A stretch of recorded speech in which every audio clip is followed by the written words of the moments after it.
Okay, cool. So a little bit about me. Hopefully you can understand me well. I do have a little accent. I'm from New Zealand. It's very, very far away. It's like a 30-something hour flight to get here, so long way away. Although I do only speak English. I've been here for 6 months since August, I think, so very limited German at the moment. However, I am going to learn more this year, so please bear with me. I'll try my best to speak as slow as I can within reason. A little bit about me and my background. I'm 33 years old. I'm from a very small town in New Zealand called Gisborne. It's on the east coast. It's basically just a beach town, so it's like waves and wine. Yeah, if you have time, you play sport. So I was really lucky to get into basketball. I guess at a young age. I started in high school, so when I was about 15, I really sucked. But I wanted to keep playing, and I did. So I really fell in love with the game just from playing and being around other people. So yeah, that's a little bit about me. Probably a little bit tricky for you to understand what New Zealand is like in terms of like the cultural difference, because it is pretty big. But I would say, if I was to wrap it up into like a big word, it's like a real big family. Like, we're not all related in New Zealand, although a lot of people are, but it feels like everyone wants to get somewhere together. It's like, we call it kotahitanga, which is the Māori, the native word for like togetherness. And that's really shown in the communities, in the clubs that you work in your job, and in your personal life as well. I think more so people are willing to kind of help you get to where you want to go, and also help others get to where they want to go. I would say that's a big part of it. And then some other values you would see in New Zealand is like, we have a lot of respect for the land, for the people, for the places that we work in. Typically New Zealand is known as a clean country, and that's because we really care about the land, we care about the people, we care about the generations that will come after us. So yeah, togetherness, respect, those are some key things that you'll notice in the culture in New Zealand if you ever get a chance to go. So I'm here today to talk about like a basic introduction of basketball and how to introduce that more so through like a games approach as opposed to like traditional drills, let's say. I will do my best to show as much on-court examples as possible so you guys can have a bunch of different things to write down or film or put into your playbook or your games book, whatever it is. So I will try to get through some things. So forgive me if it does look a bit random. It is intentional that it looks random because I will do a lot of different things. So I hope you can take some things away from it as well. Cool, a little bit about my philosophy. I think it's important to understand why a person is the way they are. I come from a pretty big family, a family of 6. I don't know if that's big, maybe German families are bigger, but all boys. So I grew up in like a, I guess you could say, rough and tumble family. But my philosophy when it comes to basketball is to like give back to others. And hopefully my goal is when I coach anybody, if it's a kid, a youth, an adult, whatever it may be, is to hopefully create a lifelong lover of the game, whatever that may be. Like, obviously I'm now working in basketball, I'm not a player anymore, but just because you don't play doesn't mean you can't love the game. So there's many ways you can fall in love with basketball, and I guess that's my goal when I'm teaching kids or youth. So that's kind of like my philosophy and my why and the how I go about coaching. Why you're all here today, obviously different reasons. I try my best to introduce myself to everyone. Forgive me if I didn't get to you all, but I guess you're all coaching either a youth team, like kids teams, you either play yourself, whatever level it may be, you're here because you coach people or you deal with people or kids or youth. Is that right? Right, cool. So everyone has different goals. The main thing I was a little bit curious about is, are there certain outcome goals or process goals? And I know that a lot of you work in the schools or with teams that you have for a prolonged period of time. So the stuff that I will show is probably more focused on process goals rather than outcome goals. Like, I won't be showing things that'll get a player to go from being this level to this level. It's more just showing things that can help players get better throughout the process and hopefully enjoy the process. So it's more like process focused goals in terms of what we'll be working on today. Cool, so I have a question for everyone. Can you please raise your hand, either one, if you can stand on 2 feet? Okay, cool. Hands down. Can you please raise your hand if you are able to clap? Okay, can you please raise your hand if you're able to verbally speak? Okay, cool. Can I please get everyone out on the court?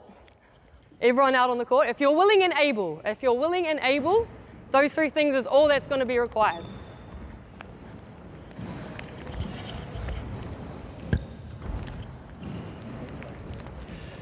We'll wait for everyone to get out. Yeah, just find some space, anywhere's fine. I'll do my best to project so you can hear me.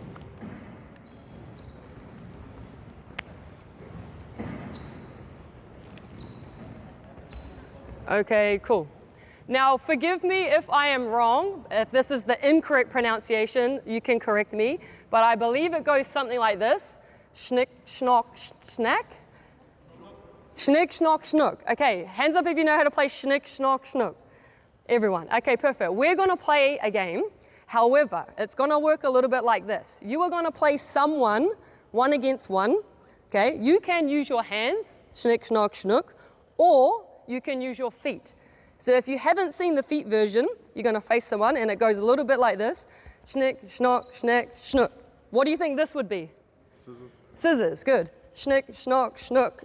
What do you think this would be? Paper, because it's wide. And then you've got schnick, schnock, schnook. Together is a Stone. rock. Okay, you can also play with your hands. You are going to play someone. First to get 2. When you win or lose, you are going to continue. So if I beat you, schnick, schnock, schnook, schnick, schnock, schnook, oh my gosh, schnick, schnock, schnook. Okay, you beat me, okay? I now become your supporter. I need to know your name. Niels. Neil. So I am going to support Neil. Neil is going to go play someone else. Let's just do an example. And I am going to cheer him on like a teammate. So you're going to play. Let's go, Neil. Let's go, Neil. First to 2. Let's go, Neil. Okay, freeze. Neil won again. So now we support Neil and we continue. And you must support them. At the end, there will be one person with a whole team of supporters versus another person with a whole team of supporters. And then we will see at the end. Okay, so schnick, schnock, schnook, you become their supporter, you move on till there's 1v1 at the end. Let's go, give it a go. Play anybody, anyone in the gym. You can use your feet or your hands. Feet or your hands. There we go. Yes. Yeah, you gotta cheer them on, you gotta cheer them on. I wanna hear people cheering. Yes, there we go. You gotta cheer them on. Yeah, there we go, cheer him on. What's his name? There we go, you gotta cheer him on. Yeah, you gotta cheer him on. Okay, now you all support her. There we go. You gotta cheer them on, cheer them on. If there's no one, you can wait, yeah. I wanna hear everyone. I wanna hear some people. You gotta support, you gotta support. Go support someone. Oh, there, maybe there. Where's our supporters? You gotta support him, come on. Oh, come on. I want to hear people. Yeah, there we go. All right, there's one there, yep. Make sure we're supporting. Nice, cheer him on, you are now supporting. Go find someone else, yep. Everyone cheer him on. Oh, yeah. And then it'll be a 1v1. All right, we got one more. Cheer him on. All right, here we go, the final. All right, wait. This is the final. I would love to hear each team cheering and supporting as loud as you can. Ready? First and 2. All right, so now I want you to give someone a high five before you go sit down. Give someone a high five, go sit back down. Thank you. Thank you. That's amusing. Great job. The kids will love it.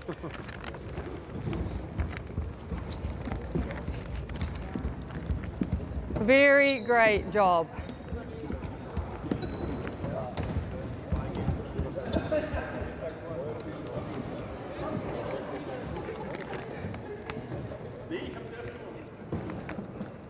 Cool, now as you can see, something as simple as schnick, schnock, schnook can be incorporated at the beginning of any session. It can be done at the beginning if you're just learning kids, if they might be a bit nervous or something like that. It gets the blood going, it gets the heart rate up, and everyone was interacting, which is the most important thing. The other thing it does, which I'm a big believer in, is it brings energy to the room. Okay, it brings energy to the practice. Everyone's involved. If everyone is physically able, they can also be included. Also, if you work with children with disabilities, they can also be included because Schnick, Schnock, Schnook is not too physically demanding. So really cool game, glad you liked it. Can see enthusiasm and you guys got pretty loud. So I want to see that on the sidelines this season. Anyways, I have a question. And I'm sure you've thought about this before. Maybe you know some answers because you've asked some people, some kids, but general question, why do kids play sport? For fun. For fun? Pardon? They want to move. Social aspect. Competition. They also want to know where they stand. No. Yeah, know where they stand in a group. Yep, compete, know where they stand in a group. Cool. To learn something. Sometimes their parents make them. Sometimes their parents make them, also true, very true. Cool, so there's a range of different things, and I think that, I mean, I'm not a parent, but I know that there are a lot of parents that may have their ideas about why their kids play sport, but if we actually get down to their level and find out why kids are actually playing sport, it's actually really interesting. So this is something that we actually did in New Zealand a couple of years back with our club that Sebastian was mentioning earlier. We wanted to really find out what were the motivating factors, why were the kids choosing to play basketball, and what made basketball fun. This helped us make a big shift in the way we were structuring our competitions and our leagues and our offerings. So just a quick, I guess, survey statistic for you. We surveyed about 300 kids from the age of 8 to 14, so that's our junior league, so our under 10s, under 12s, and under 14s. Out of all the kids we surveyed, how many kids do you think put down winning as why they found basketball fun? 20. Just a random figure. 20, 50? 15. 15, yep. There was about 300 kids.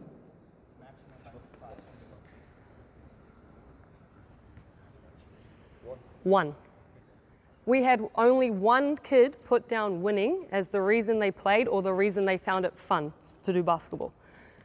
So maybe a little bit interesting, and also coming from a parent's lens, we also had a lot of parents maybe having a different idea about their kids wanting to play. So it was just really interesting, and I'm sure you're all aware, you had some really good answers earlier anyway, fun, connection, being a part of something. That's why they're here.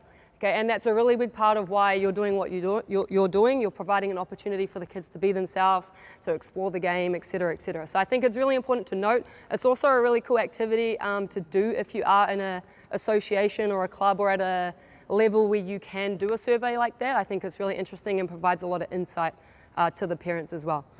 So kids play sport because they want to have fun. They play basketball because they want to have fun. So that's what we're going to do today. We're going to have a lot of fun. We're going to try to have a lot of fun. I'm going to show you some fun games that the kids would hopefully like to do on the court.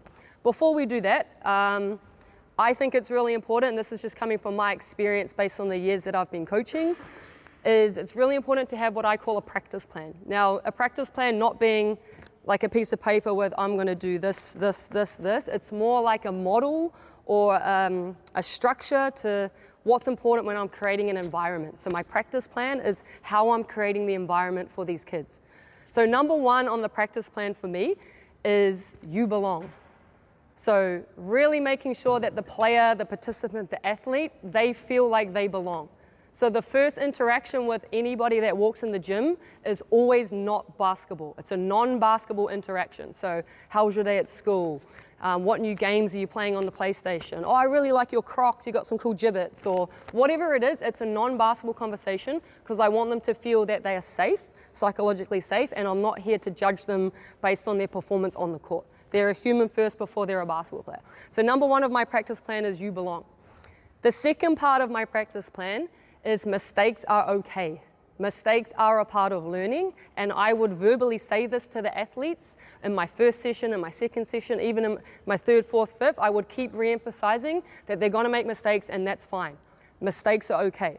Okay? A lot of kids might come in with some pre-anxious ideas or moods, so it's really important that you just put that at rest and that you really show them that they're going to make mistakes, you're going to put them in messy environments, and that's okay. So you belong, mistakes are okay. The third one is noticing progress. Really, really important. Now, let's just say you've got an under 12 kid, so a 10, 11-year-old who's still somewhat a beginner. What's an example of something you could say to them that you've noticed in their improvement? Just some random examples. Just make something up. Like, let's just say it's to do with dribbling or shooting. What's something as a coach you could say, we could say, if anyone doesn't mind giving an example, to notice progress? Your head is up way more when you dribble. Yeah, perfect. So your head was down last week, Jimmy, but this week I noticed you can look up while you're dribbling. Massive progress. You've improved a lot in that. Cool. Something else? Can be as simple as that. started using your left hand. Yeah, cool. So you were dribbling more with your right hand. I've noticed that you can also dribble now with your left hand. May not be at a level that's still high standard, but hey, look, you're doing it. You're trying and you're making mistakes, but I've noticed that you can dribble with your left hand. Some real basic examples there. This is really important with a practice plan. So you belong, mistakes are okay, noticing progress. Now, I'm not sure if you're into the jargony side of basketball and psychological safety and stuff like that, but there is this theory called a self-determination theory. And basically what that means is children and youth have 3 psychological needs that need to be met, and that's autonomy, competence, and relatedness. So do they feel like they can explore? Do they feel safe to try things? Do they feel like they can achieve it? Are they capable? Are they having the optimal level of challenge and success in practice? And then the relatedness one is, are they being connected to others? Okay, really important. So that's kind of those 3 things. You belong, mistakes are okay, notice progress. Now the last part of the practice plan is play basketball. Okay, at basketball practice, we're gonna play basketball. So question, how do you get better at basketball? You play basketball, okay? So guess what? When we step on the court, we're gonna be playing some basketball, okay? We're gonna be playing some games, some things that are more than just isolation dribbles, and I'm hopefully gonna be able to show you more than 1 or 2 things. Cool, so what I wanna do now is, can I please get, like 8 or 10, or if there's more that are keen, sure, more can come out, but 8's more than enough, 10 would be perfect. If there's more, feel free to come out. Players, whoever wants to be out on the court. Thank you very much. What was your name again? Constantine. Constantine? Yeah, I'm gonna shake your hand again. Noah? Jan, Moritz? Leonard? Yes. Yeah. Dom? Leonie? Dirk? Vincent? Hector. Okay, Sam. Okay, perfect. So what we're going to do before we start is we have our practice plan. Really important when we're working with kids. Hands up if you work with kids, or so let's just say kids are under 16. Okay, cool. We all work with kids. Really important that you have some classroom management strategies. So classroom management is just how are you going to manage the group based on the size of the group, the age, the listening skills, the environment, the noise. So some ways that I would do for myself is a really simple game. Hands up if you guys know how to play Simon Says. Do you have Simon Says in Germany? So Simon Says, clap once, and then you clap. Okay, so I don't know who Simon is. I don't know where that game came from. So we changed it to Coach Says. So I would do something as simple as Coach Says, clap once, then you clap. Coach Says, hands on your head. Coach Says, hands on your knees. Hands on your head. So you would then be out. But anyways, you get the idea. This is just like a more of a fun, engaging command to check if they're listening and watching me. So at any random moment, I could say, Coach Says, clap once. Straight away I've got their attention. So something as simple as that, it works really well with under 8s and under 10s and under 12s. It also works really well with adults. So it can work really simple. So that's an example of a classroom management strategy that I would do to make sure I have their attention. Another thing you could do is just like a simple timer. So you could call them in 5, 4, 3, 2, 1. They have to come in, really simple. Another one I like to use is, could you all please just quickly grab a ball from anywhere in the gym? If there's not enough here, we'll grab more. Let's just say everyone's dribbling their ball. So just dribble on the spot. Then I would yell out, hold.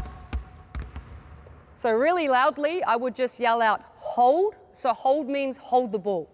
Okay, hold means hold the ball, no extra dribbles, no extra shots, and hold where you are. So then I can quickly and as fast as possible get to the next thing so they can hear me. Okay, I could also tell them to come in. So come in, 5, 4, 3, 2, 1. And another thing I like to do with the younger age groups is a little bit like funny, but I would say penguin your ball. So put your ball between your feet, like a penguin with its egg baby. It works really well with young kids, but it's also another way to get the ball out of their hands so they're not tempted to dribble the ball. So those are some classroom management strategies that I would establish before I even get to anything on the court. Okay, so now what we're going to do is we're just going to play a really quick game. We'll put all the balls over there because we don't need them. And we've got 2, 4, 6, 8, 9. 2, 4, 6, 8, 9. Okay, perfect. What I want you to do is just find a line anywhere and you need a buddy. So you need a buddy and you need a line. So find a line on the court and you need one partner. So these are some examples of what I would do for a warm-up game. Come with me because I'll be your buddy. Okay.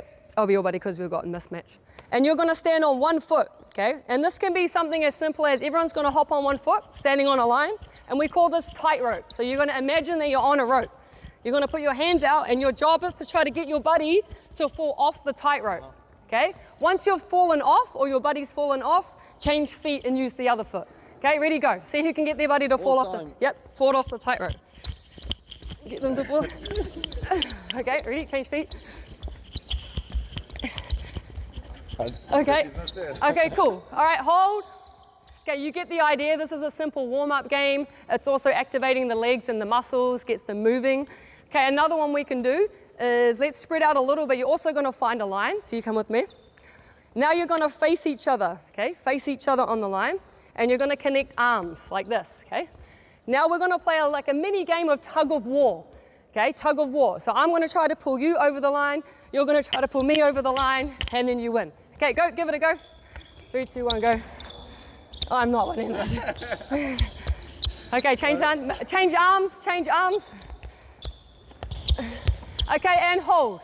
Okay, freeze. Another really fun activation that you can do to get the body moving, you're interacting, it's physical.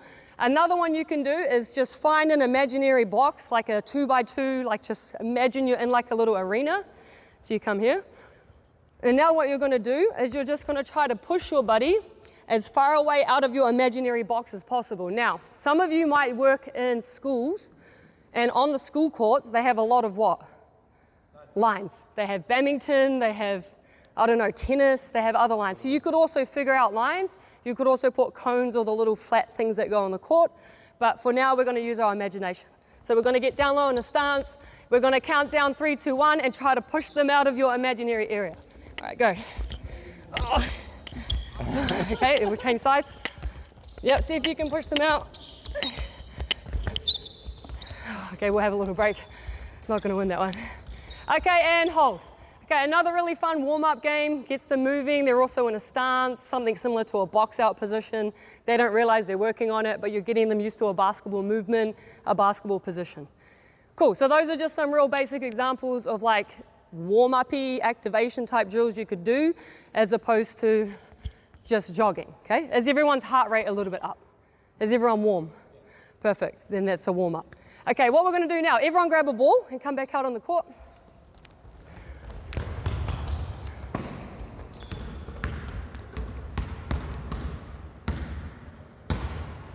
Okay, we have, I would say, an old enough age group where I could ask them to hold the ball. For demonstrations purposes, let's penguin the ball, just so you can see how I would use that with younger age groups. Okay, what we're going to do now is we're going to play a game called free space. So you're going to stay in this half of the court, and I want you to just dribble around, and you're not allowed to stop. You have to keep moving, and I want you to make sure that you're always finding somewhere with space.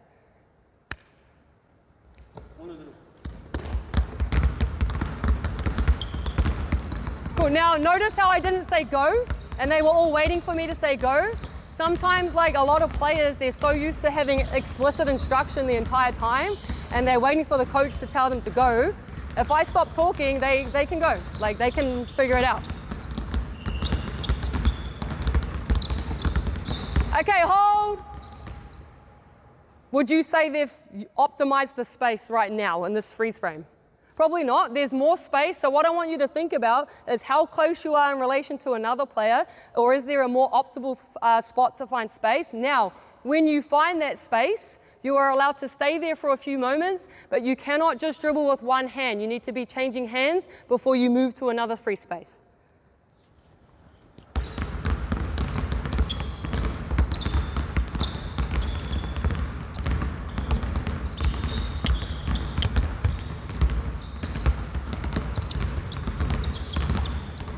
Yeah, keep finding space. Make sure you're optimizing the space. Where's the space? And hold. Was that a little bit better? Yeah, let's say a little bit better. Okay, now what we're going to do, I need 3 people to volunteer to be taggers. Any 3. Come grab a bib and just put your ball away on the sideline. 1, 2, 3.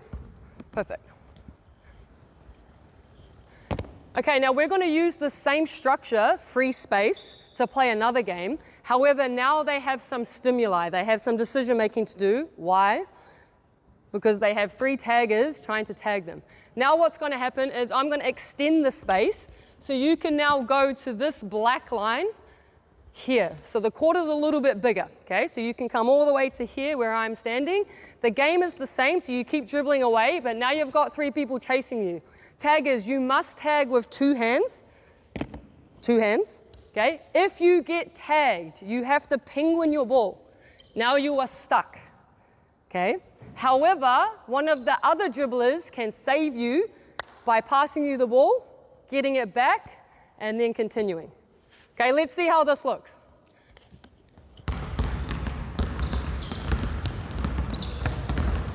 You can save them. Make sure you're looking to save them. Save your teammates. Make sure you're saving people. Yep. Yeah, that's all right. Just keep going. That's okay. Within reason. Now you have to try to save everyone. Did you go out? Okay, cool. Now freeze. Right now we've got 3 really fast taggers. So what I would do is maybe switch a tagger or have 1 less. So can I get 1 less tagger, please?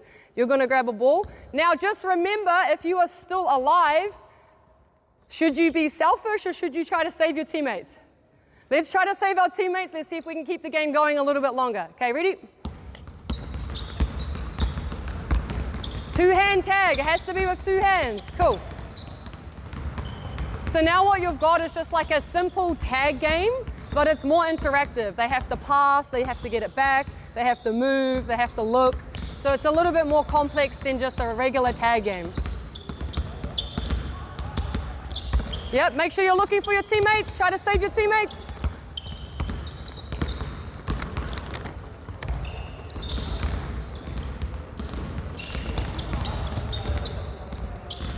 Okay, and hold.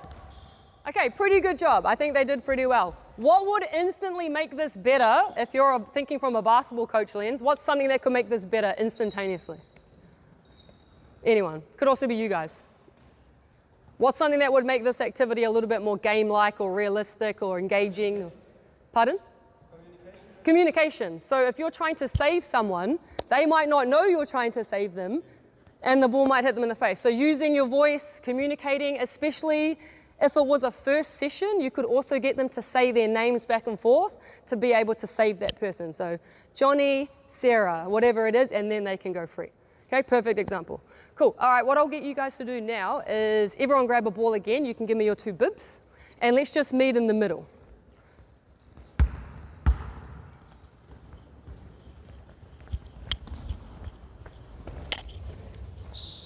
Okay, another example of a game. So we've just played a game. We can keep playing a game. We can make it tag-ish, but let's make it a bit more dynamic. So now everyone has a ball. What I would like you to do is face your buddy in the split line. So 1 person on that side, 1 person on this side, facing each other. Let's go all the way down. There'll be 1 group of 3 because I will probably pull my calf muscle if I do it. Or maybe I could just join them. Okay, I'll just join them. Okay, 1 moment. Now what we're going to do is we're going to keep playing a tag game, another tag game, but everyone has a ball this time. So even the chasers have a ball, even the player on offense has a ball. So we're going to play schnick, snack, schnook. So we're going to play schnick, snack, schnook, and then we play. Okay, so you would have won. So if you win, you try to dribble away. If you lose, you try to chase, but now you have to dribble. Everyone has to dribble. So we try it all together. Everyone can go at the same time. Schnick, schnock, schnook. Schnick, schnock, schnook. Oh, okay, and then you keep changing. Okay, ready? Schnick, schnock, schnook. Ah! Okay, let's go 1 more time. Schnick, schnock, schnook. Schnick, schnock, schnook. Oh, boy. Oh. That's okay. Yeah, straight to there, okay. Schnick, schnock, schnook. Schnick, schnock, schnook. Schnick, schnock, schnook. You won. You won. Okay, I'll have a little break. Good job. And hold. Okay, great job. Give your buddy a high five. And you can all sit down for a moment so you can go have a rest. You can have a drink. Thank you very much.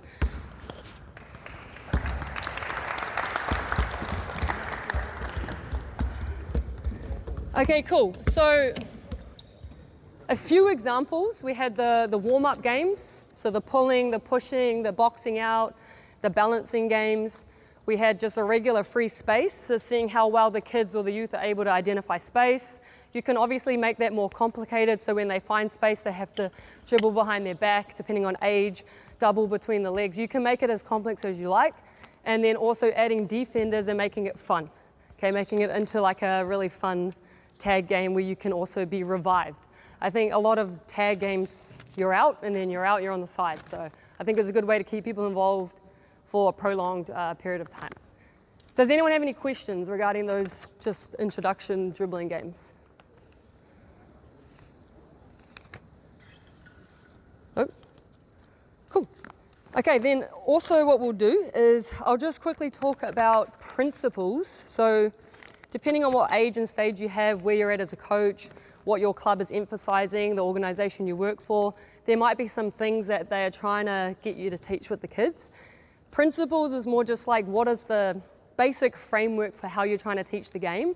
Now, personally, I wouldn't overcomplicate it with the younger age groups and with school kids. So I would stick to just one, not stick to one, I'd definitely start with one principle, and that would just be space.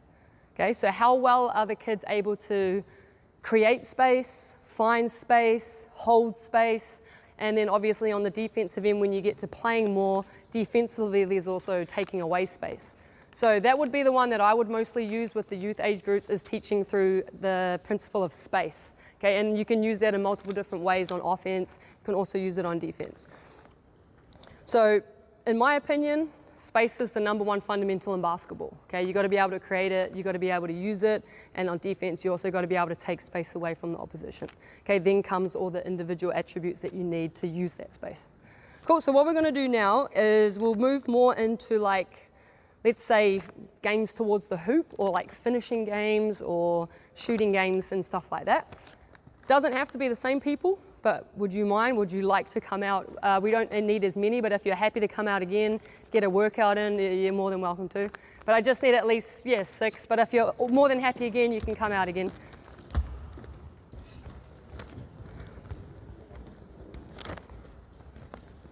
Okay, cool. So can everyone please grab a ball?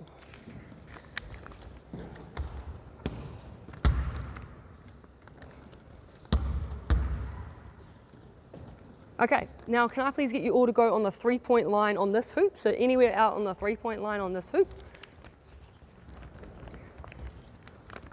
Now, depending on age and stage, knowledge, things they already know, things they don't know, I wouldn't just let them travel their way to the hoop. So very early on in the stages of coaching, like a youth team or a under-10s team or even a school team, I would also make sure that they know the rules. So let's assume that we've already done that. We've taught them what a double dribble is. We've taught them what a travel is. Obviously, we're not going to do that today, but let's just assume that that's already been pre-taught. So what I'm going to get you guys to do is you're all just going to shoot like layups or shots, not threes though. Let's go anything inside the keyhole on the hoop. When you get your rebound, you just dribble back out and you can just dribble back in.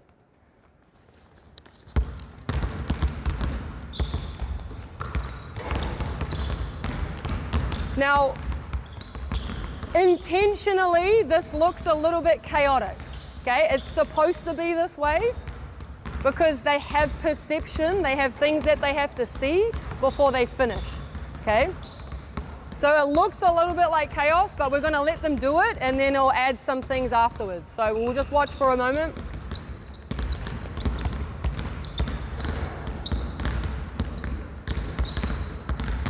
Okay, hold. Okay, not too bad. Can I please get everyone outside the 3-point line again? Now, what would be some solutions for you guys that you could do to, 1, avoid maybe falling over, or 2, running into someone? What's some things we could do? What's some things we could add or do? Communication or more rules. Yep, so he said communication or more rules. Let's ask you guys as well. What's something that the players could do, or we could ask them what they could do to make this, let's say, less chaotic, or less so they run into each other as much, less collisions? established a zone that only a certain amount of players can enter at a time? Yeah, so you could add a rule like there can only be like 3 people in at once. You could do stuff like that. Yep, sure. Anything else? Create an order. You could create an order. Sure, we could definitely do that. What do you guys think would be more balanced? Shooting off 1 foot or shooting off 2? 2. So we could also say, okay, now you must finish on 2 feet. So then what that would allow them to do is get balanced, maybe pause for a moment to like fake and wait for someone else to finish, and then they could continue. So it gives them time. So now you're going to do the same thing, except be a little bit more aware of where everyone is, and you must shoot or finish off 2 feet. So then you can just add a simple constraint like that. And it's the same level of, I guess, busyness and chaoticness, but now they're able to work on a 2-foot finish, work on being balanced. Maybe they could shot fake, they could step through, maybe they could be more balanced to shoot and wait for someone else. So now they're thinking more about what they should do with something as simple as a 2-foot constraint.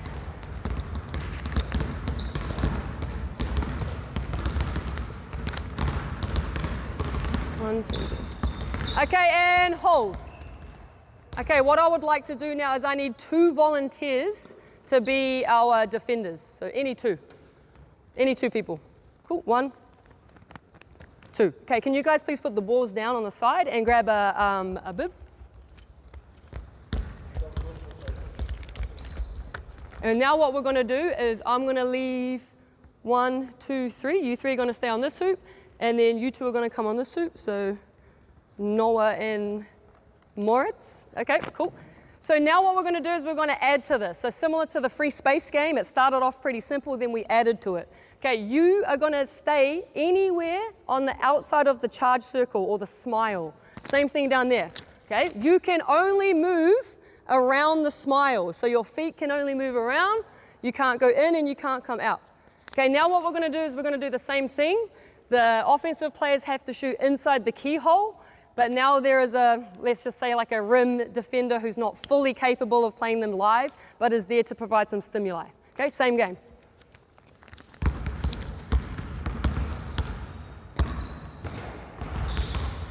So now all we're doing is just adding like a dummy defender, let's say, or a decision-making process for them at the hoop. So they're still trying to make shots. Hopefully they're trying to make shots, but now there is a defender there to provide some, I guess, distraction. You could add rules, so you could say the defender must get 2 deflections to get out, so it gives them a bit more incentive to actually maybe go for the ball. You could also say on offense, 1st to 2, or let's just say they're not capable of making shots yet, like 1st to hit the rim 3 times, so at least they're getting it up and they're thinking about how they should make a shot. Okay, hold. Switch your defender, so someone else have a go real quick, just for like 30 seconds. Yep, same game, someone else, yep, same game. So now we've got a different person at the hoop. Anywhere around the smile.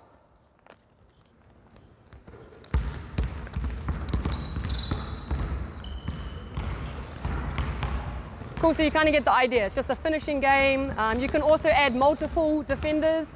With younger kids, I would call this like octopus or seaweed to make it a bit more engaging for them. So you're going to be the octopus, or you're going to be the seaweed. And you could also add layers. So you could have a second defender closer to the perimeter. So what I'll do is I'll show you what that could look like. Okay, hold. Can I please get you 3 down this end? Okay, now you're going to be a second defender, and you're allowed to defend anywhere between the 3-point line and the keyhole. Okay, you're still the rim defender, and now you're out here. Now, for you guys to get out of playing defense, you have to get 2 deflections on a ball. Okay, you have to deflect a ball twice, and then you're out. Okay, same game. So he can move anywhere. The rim guy can only be there.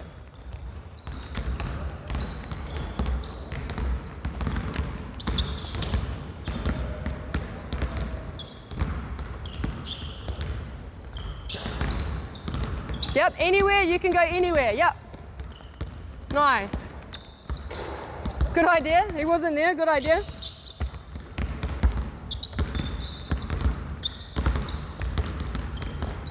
Okay, and hold. Okay, everyone just give them a round of applause because that was a bit chaotic and they did pretty well. Okay, perfect. Can I please now get you guys at halfway? You can have a little breather and everyone needs a ball, okay? Are there any questions on that specific activity before I move on? Do you ever try to put on a goal in that game? Put on a what, sorry? Goal, something to achieve? Yeah, so like I said earlier, yeah, so you could do it as a collective. So you could say offensive players, you're working as a team to make 6. Or like I said, maybe you've got an under 8 or an under 10 who can't make shots yet. You could also give points for hitting the net or hitting the rim if you're unable to lower that rim. You could also make it individual. So you could say first individual to get 2. If you've got kids that are more skillful, you can obviously make their point system maybe a bit higher so they have to get more or less than the other kids. You can also, like I said, make it about defense. So maybe they have to get a certain amount of tips. So they have to really be more active. So then it's helping offense helps defense and defense helps offense. So yeah, you can make it so there's a purpose, like a goal to it. You can also make it so it's just an activation and they're having fun and they're thinking and they're looking and stuff like that. So it can be both. Great question. Okay, now what we're going to do, a deflection is when you touch the ball. So if you tip it, if you can get a block or a steal or a tip. Cool. Okay, so now what we're going to do is we're just going to reconnect a warm-up dribbling game that we did earlier and turn it into a finishing game. So can you please partner up and face your buddy on each side of the halfway line? We've got one extra, so maybe you could just sub in so then I don't get tired. Okay, so now what we're going to do is we're going to play the same game we did earlier with the tagging one, so schnick, schnock, schnook, except now the winner is going to shoot on a hoop. Okay, the defender is going to chase them. Now what I need is one ball away, so you're going to have one ball between 2, so put one on the side. The one ball that you do keep, I can take that one for you, you're going to put down on the ground. Okay. You could also do both people dribbling, but let's just do this example for now. So you're going to play schnick, schnock, schnook. You can use your feet or you can use your hands. The winner picks up the ball and dribbles to score. The defender tries to, let's say, stop them. Okay. If you want to do it. If you don't want to do it, that's fine. Okay, give it a go.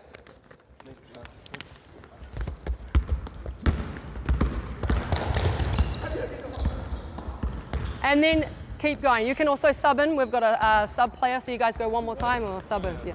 One more. Oh, okay. Well, if you want, you can. Yeah. Yep. The winner picks up the ball, and the loser becomes the defender. Yeah, that's all right. Cool. Yeah. Go one more time. Schnick, schnock, schnook. Winner picks up the ball. Loser becomes the defender. That's okay, that's okay. That's all right, go.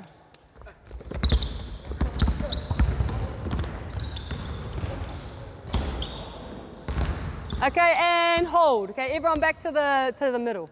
Okay, not too bad. Now, if you've got a lot of kids, you could spread them all out. Now, depending on how many hoops you've got in the gym, you could say you can go to any hoop. Now, what I would do with a bigger group, because I'm assuming a lot of you have like 12 kids in a team, or let's say you're working in a school, you have 25 plus students. What you can do is really re-emphasize the principle of play, which was our spacing one. So what you might notice is maybe the kids would all go towards one hoop, and you can hold it and say, let's have a look at this. Are we maximizing our space like we did in the free space game? And then maybe the answer is no. Get the kids thinking about when they win, maybe having a quick look and figuring out which hoop has more space. So then you can keep re-emphasizing, let's try to find space. Let's go to the hoop that has more space, so you're more likely to get off a shot. Okay, so that's something you could do in terms of a finishing game. What you could do really simple, I won't get you guys to do it in its entirety, but can you get in a group of 3? So there might be a sub, so we'll have a 3, 1, 2, 3, 1, 2, 3, and one of you sub in this team, one of you sub in that team. Cool. Okay, now what we're going to do is you're going to get one person to play the other person, and then the third player is just waiting. So the third player is waiting. You guys are obviously the subs, so you guys aren't in. So can we get the subs over here just for now? Okay, so you still play. You play snick, schnock, schnook versus someone. The third person is waiting.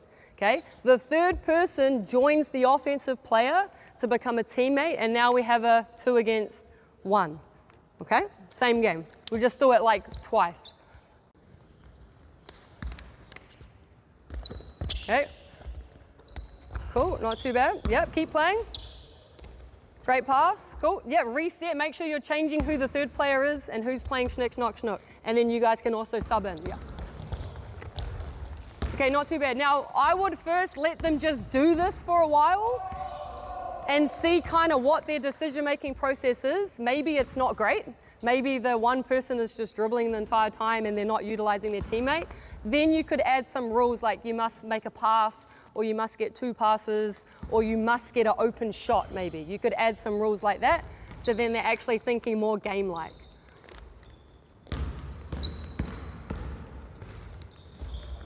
Cool. All right, everyone come back into the sideline and you guys can have another seat. Everyone give them a round of applause again. They did a great job. You guys can sit down. Thank you. Awesome job.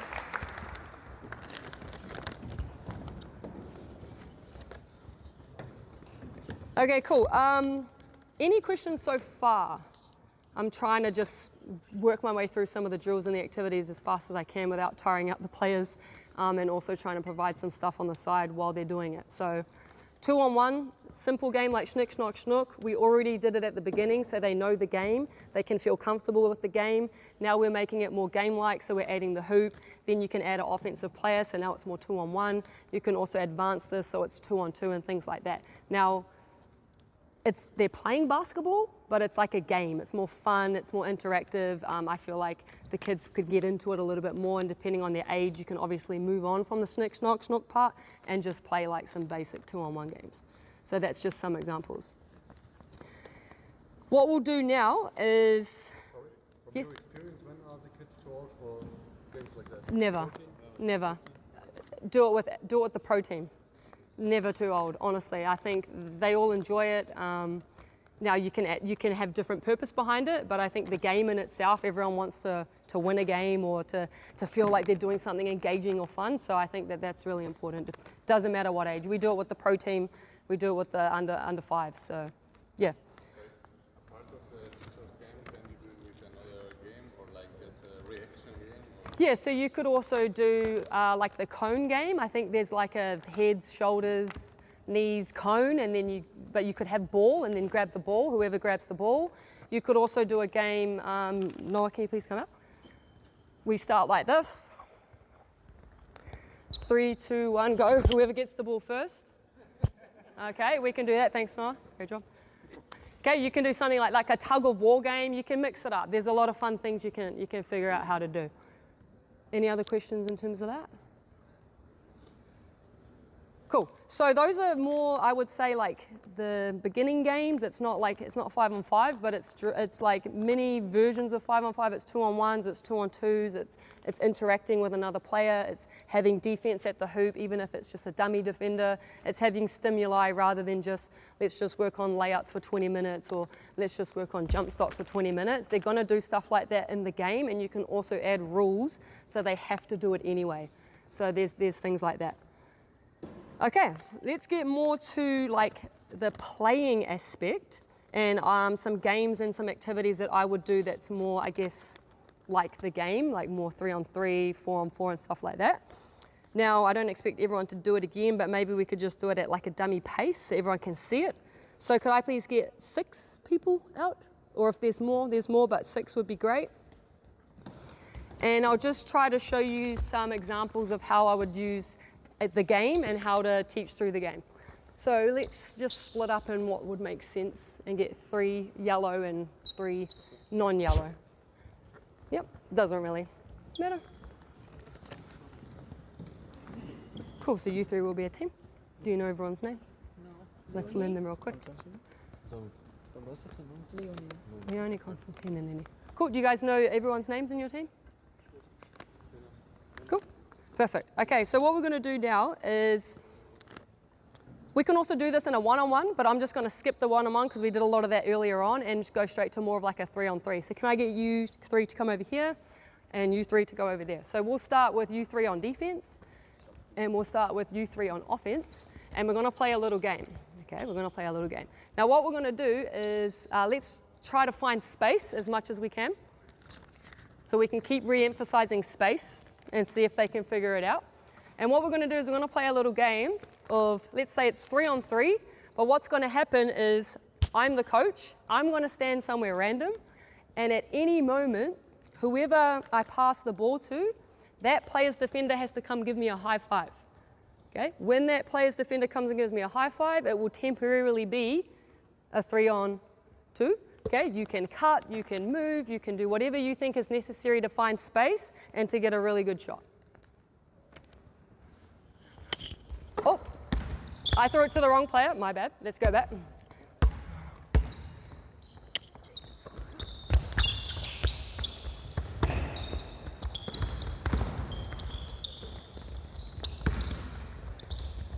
Okay, and hold. Okay, not too bad. Let's go again. Same team on offense.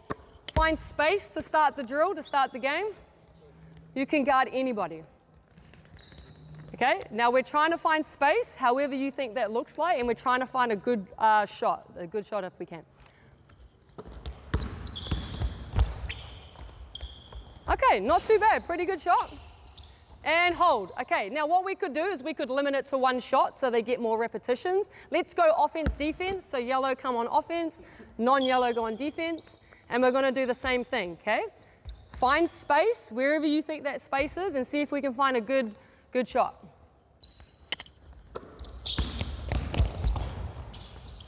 Okay, not too bad. Okay, hold. Now, can you see that there is a lot we could already teach within this?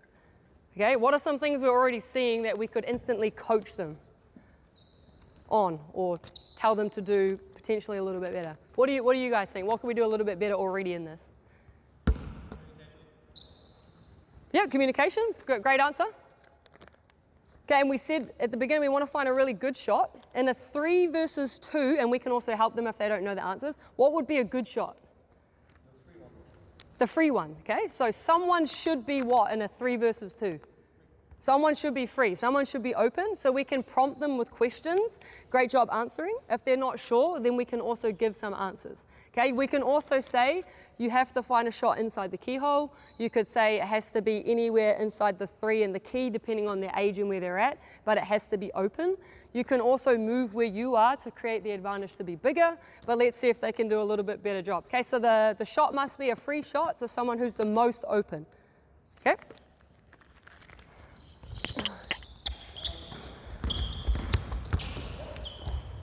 Okay, let's go offense, defense. So we'll flip it, offense, defense. So now white team or non-bibs team is on offense, yellow's on defense. Quick, ready, 3, 2, 1.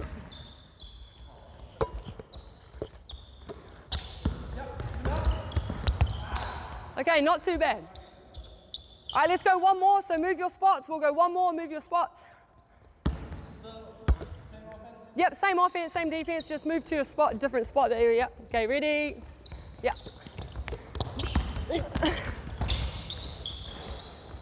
Okay, and hold. Okay, not too bad. Now, depending on time, obviously there's a lot of coaching that we could do within this.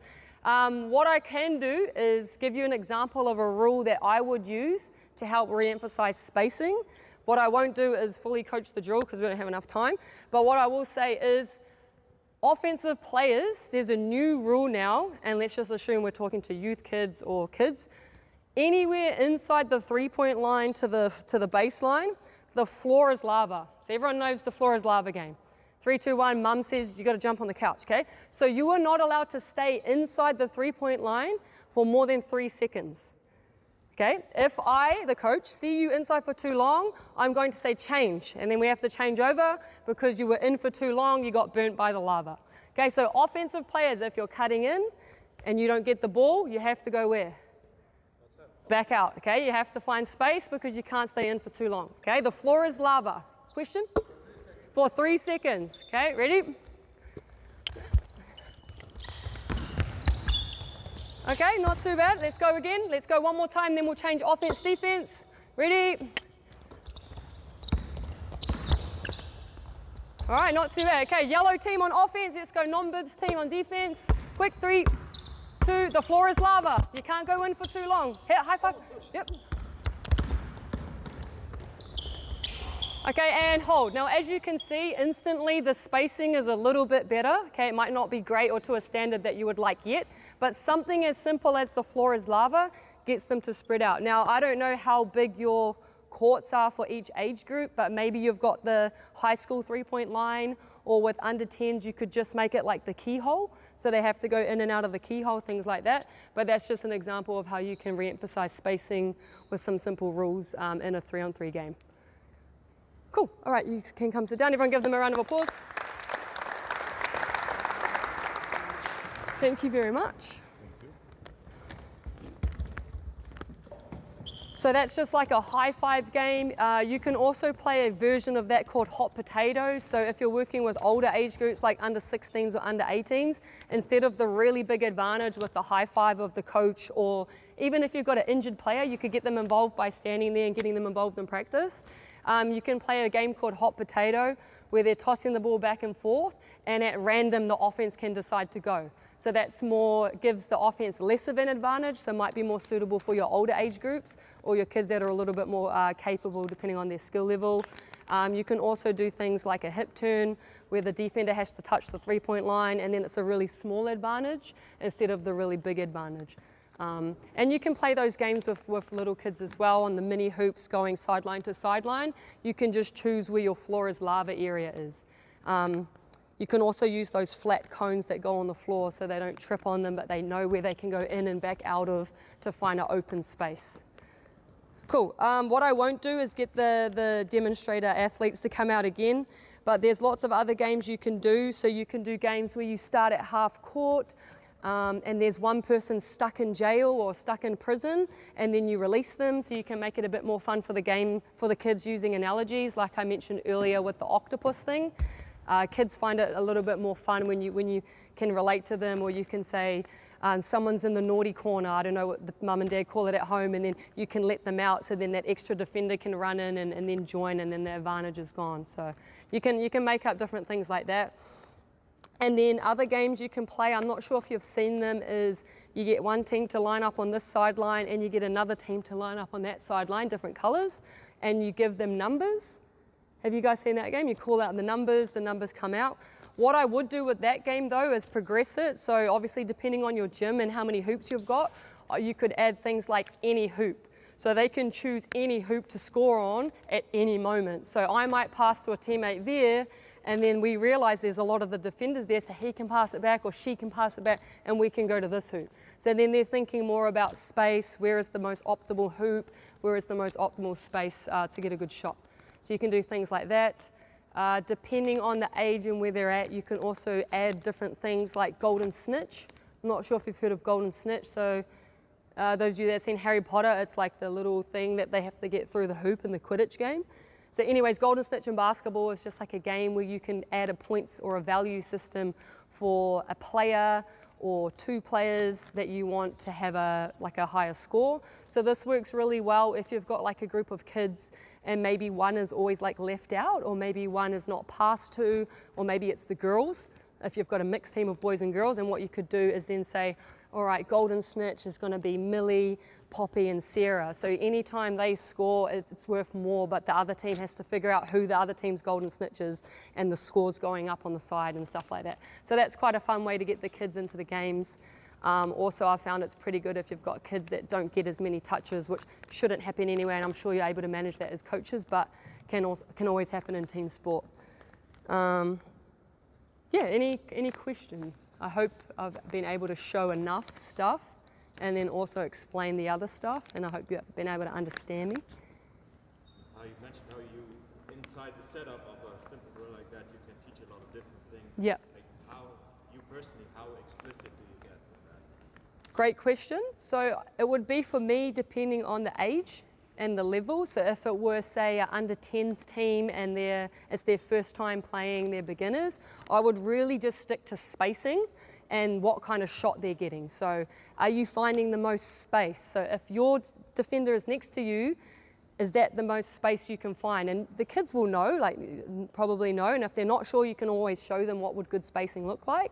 And then for kids at that age, just finding a good shot. So a good shot would be on balance. It wouldn't be like fading away, or it wouldn't probably be like a step back three if they're under 10s and stuff like that. If they're older and under 16s and things like that, you could have like what kind of shot profile you're looking for. So we use a medal system, so gold medal, silver medal, bronze medal. So gold medal for us would be anything like inside the charge circle, so a layup, or if you get fouled, you get a free throw, that's also a gold medal. This is for the higher level. A silver medal is anything that's open, and then a bronze is like late shot clock if it's counting down and you have to shoot it, and you get a shot off, it's better than a turnover in some cases. So there's levels to it.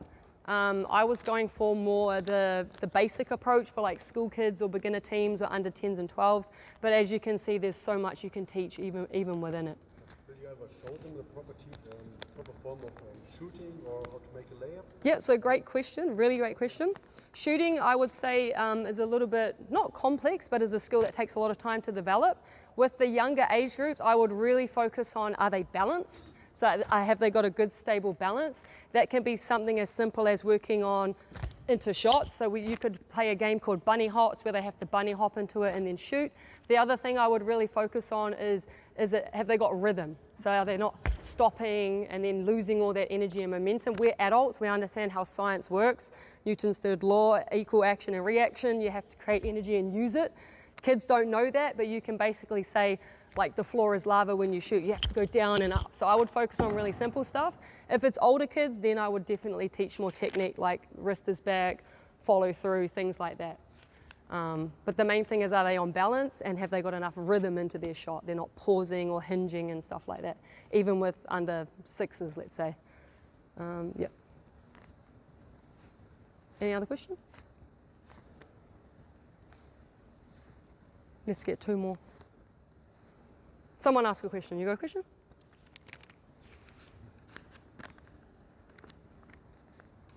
Did you find any of it interesting, helpful? Cool, I hope so. I hope I wasn't talking too fast. It's generally in my nature to talk pretty fast. So Beitu told me off earlier, but I've tried my best. And yeah, as you can see, there's so much you can do, and that was just really the tip of the iceberg in terms of what you can do. I do have like a big range of games and activities and things that you can do for kind of each phase of the game. So if you would like that, I'm more than happy to send that out, and maybe with some diagrams or videos if I've already got that. Some of the stuff is already on YouTube, and if not, I can always send videos if anyone's keen to see more or see the same stuff that was done today. Yeah. Cool. Well, I would just like to say thank you again for showing up, and thank you for allowing me to have the space to talk to you all. It's my first time doing this in Frankfurt, so it's really great to see all your faces, and I'm sure you're doing great things in the communities that you work in. I personally love basketball, love coaching kids, and like I said earlier, creating lifelong lovers of the game. So I'm sure you're all doing that in your own way, shape or form. So thank you for giving back to the game that we all love, and yeah, hope you enjoyed it.